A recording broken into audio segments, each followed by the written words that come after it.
Selamat datang di Cerita Pasir. Sebelum bercerita, klik dulu tombol subscribe ya. Jangan lupa like dan nyalakan tombol lonceng.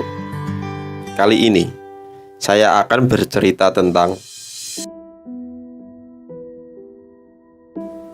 Sudah selesai PR-nya. Aku perhatikan Elis, anak ragilku yang baru berumur 6 tahun. Dia sedang belajar sendirian di ruang tamu. Elis duduk di belakang meja kecilnya sambil sesekali memandang ke depan dan tersenyum sendiri. Entah dengan siapa dia tersenyum. Aku jadi penasaran dan merasa takut akan terjadi sesuatu pada dirinya. "Belum ya?" jawabnya tanpa menoleh ke arahku. Beberapa hari ini, Elis selalu begitu kalau sedang belajar. Seperti ada yang menunggui di depannya. Tatapan matanya memperhatikan sesuatu yang begitu dekat dengannya. Tapi aku tidak bisa melihat apa yang sedang dia perhatikan saat itu. Sejenak, Elis menghentikan aktivitas belajarnya. Dia membuka kotak pensil dan mengambil salah satu pensilnya. Kemudian menyobek sebagian kecil kertas pada halaman belakang bukunya. Perlahan-lahan dia menyodorkan kertas dan pensil itu ke depan. Pandangan mataku belum beralih darinya.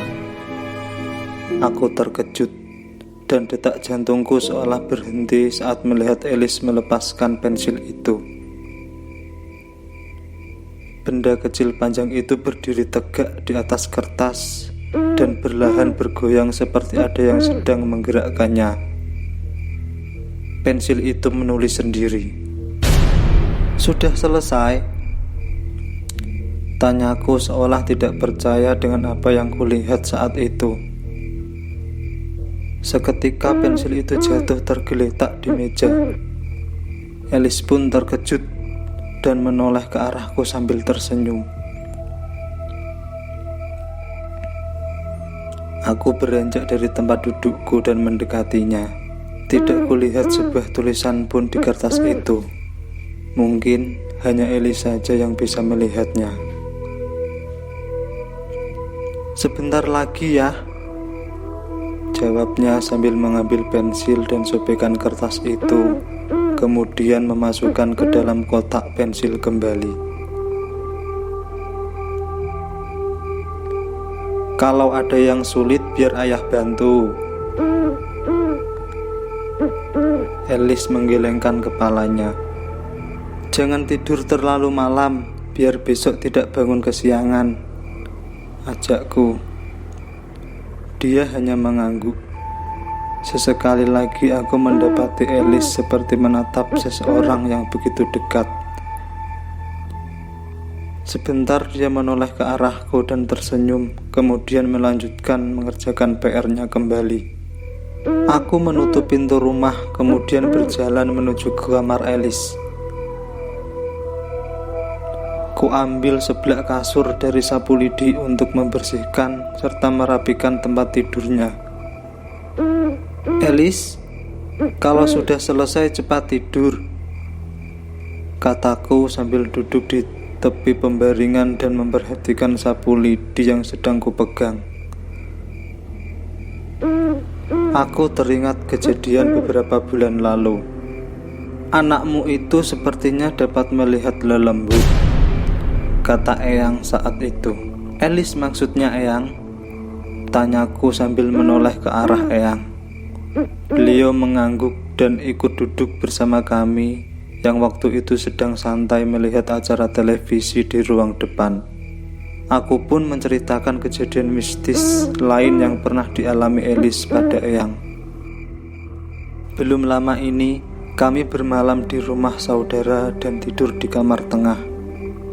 Kami dikejutkan dengan suara tangisan Elis yang tiba-tiba terbangun. Dia terlihat ketakutan. Darah. Darah. Ada orang berdarah di sana.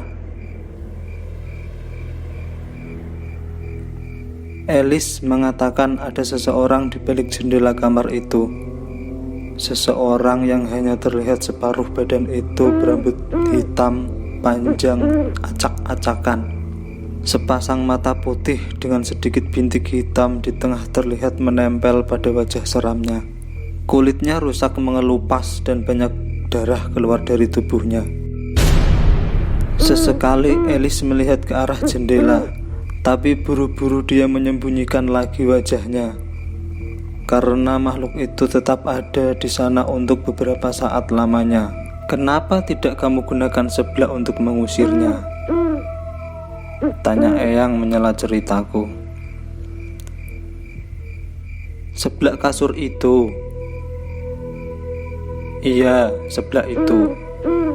Sapu lidi untuk membersihkan spray kasur. Benda itu dapat digunakan untuk mengusir lelembut. Benarkah? Aku malah tidak tahu. Tidak tahu. Atau kamu tidak percaya? Aku hanya tersenyum mendengar pertanyaan Eyang.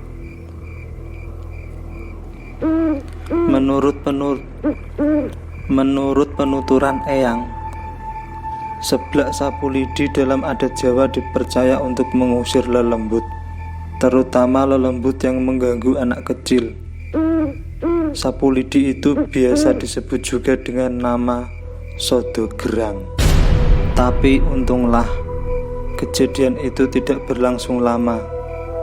Meskipun aku tidak menggunakan seblak sapu lidi untuk mengusirnya, lelembut atau makhluk halus itu pergi dengan sendirinya. Sepertinya dia cuma ingin menyapa Alice yang baru pertama kali bermalam di sana. Yah, sudah diseblaki tempat tidurku. Pertanyaan itu membuyarkan ingatanku dan kulihat Alice telah berdiri di dekatku. Sudah, ayo tidur, jawabku sambil mengusap lembut kepalanya. Alice segera naik ke tempat tidurnya, tetapi dia tidak segera merebahkan tubuhnya dan hanya duduk di sampingku. Pandangan matanya mengarah ke pintu kamar dan sesekali beralih ke seblak kasur sapu lidi yang masih aku pegang. Yah, bolehkah Mbak Andung tidur bersamaku? Siapa? Mbak Andung? Mbak Andung siapa? Tanyaku gugup dan agak merinding, karena aku sudah bisa menebak siapa sebenarnya Mbak Andung itu. Dia temanku ya, jawab Alice sambil menunjuk ke arah pintu kamar.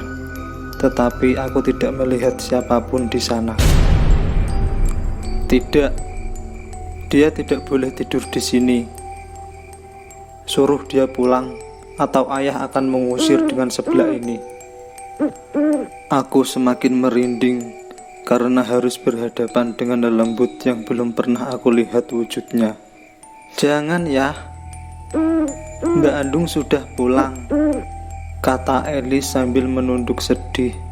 Dia segera merebahkan tubuhnya menghadap ke tembok sambil memeluk boneka kesayangannya. Kuusap lembut punggungnya untuk menenangkannya.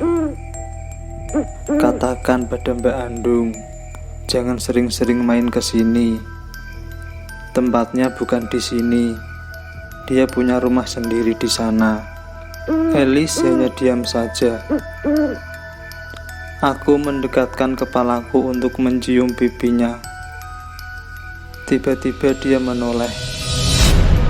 Ya Tuhan, wajah anakku berubah menjadi putih pucat dan tanpa bulatan hitam di tengah matanya.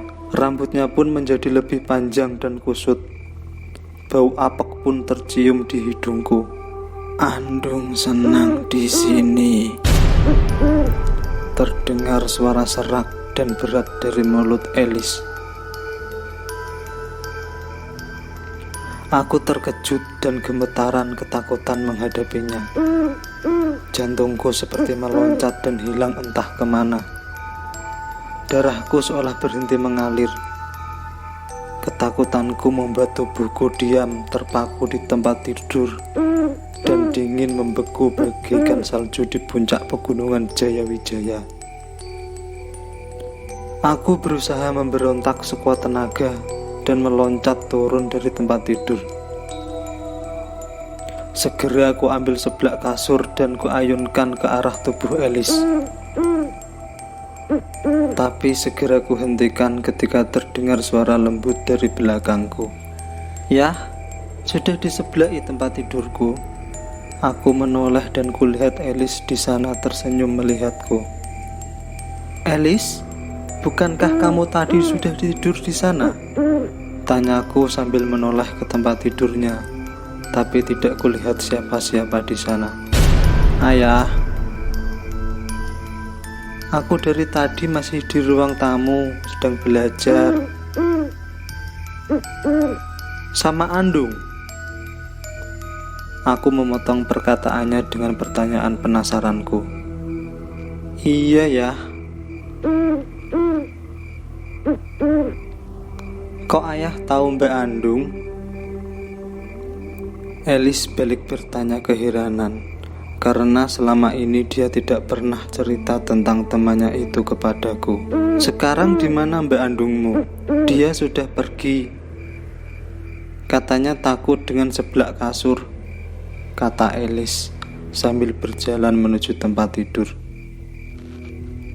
Diambilnya boneka kesayangannya dan dia merebahkan tubuhnya menghadap ke tembok. Ingin kucium lagi pipinya dan aku elus punggungnya sebelum tidur. Tapi kuurungkan niatku, karena aku takut Elis akan berubah menjadi sosok lembut itu lagi. Ku tarik selimut untuk menutupi tubuhnya dan aku segera pergi meninggalkan kamarnya dengan masih menggenggam seblak sapu lidi di tanganku. Aku kembali ke ruang tamu. Perlahan kubuka tempat pensil milik Elis dan kulihat sebuah tulisan di sobekan kertas itu. Andung. Angin dingin berhembus pelan meniup belakang leherku. Seketika merinding lagi bulu kuduku. Aku menyukai Elis. Terdengar suara menggema berkali-kali di sela-sela tawa seorang anak kecil di ruang tamu. Aku pun bersiap mengayunkan seblak sapu lidi tersebut seandainya Mbak Andung tiba-tiba muncul di hadapanku. Tapi perlahan-lahan suara dan tawa itu menjauh dan menghilang. Mungkin Mbak Andung benar-benar takut dengan seblak sapu lidiku. Cukup sekian cerita misteri kali ini. Nantikan cerita misteri berikutnya hanya di Cerita